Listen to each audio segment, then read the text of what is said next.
தமிழக அரசியல் களம் இப்போது மீண்டும் அண்ணாமலையை சுற்றியே சுழலத் தொடங்கியிருக்கிறது. தமிழக பாஜகவின் முன்னாள் மாநில தலைவரான அண்ணாமலையின் பிறந்தநாளான ஜூன் 4ஆம் தேதி நெருங்கி வரும் சூழ்நிலையில் அவர் எடுக்கப் போகும் அடுத்த கட்ட அரசியல் நகர்வு என்னவாக இருக்கும் என்ற எதிர்பார்ப்பு உச்சத்தை எட்டியுள்ளது. ஜூன் முதல் வாரத்தில் பாஜகவின் தேசிய தலைமையை சந்திக்க அண்ணாமலை நேரம் கேட்டுள்ளதாக தகவல்கள் வெளியாகியுள்ளன. அதே நேரத்தில் மற்றொரு புறம் அண்ணாமலை நற்பணி மன்ற நிர்வாகிகளை தமிழகம் முழுவதும் மிக தீவிரமாக செயல்பட தொடங்குமாறு ரகசிய அறிவுறுத்தல்கள் பரந்துள்ளன.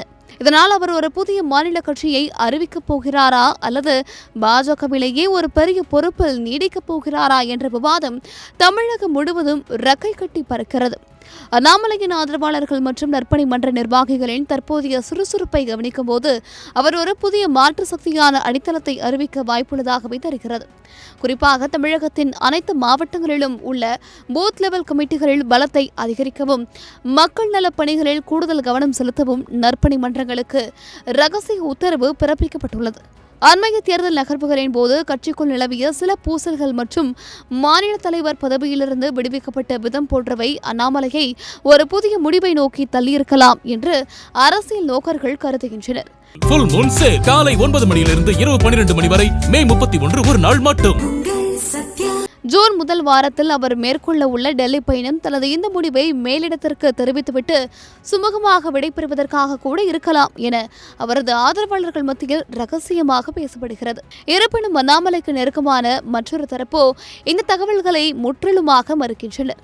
அண்ணாமலை எப்போதும் பாஜகவின் சித்தாந்தத்தோடு பயணிப்பவர் என்றும் நற்பணி மன்றங்களை செயல்பட சொன்னது கட்சியை அடிமட்ட அளவில் வலுப்படுத்துவதற்காகவே தவிர புதிய கட்சி தொடங்குவதற்காக அல்ல என்று அவர்கள் உறுதியாக தெரிவிக்கின்றனர்.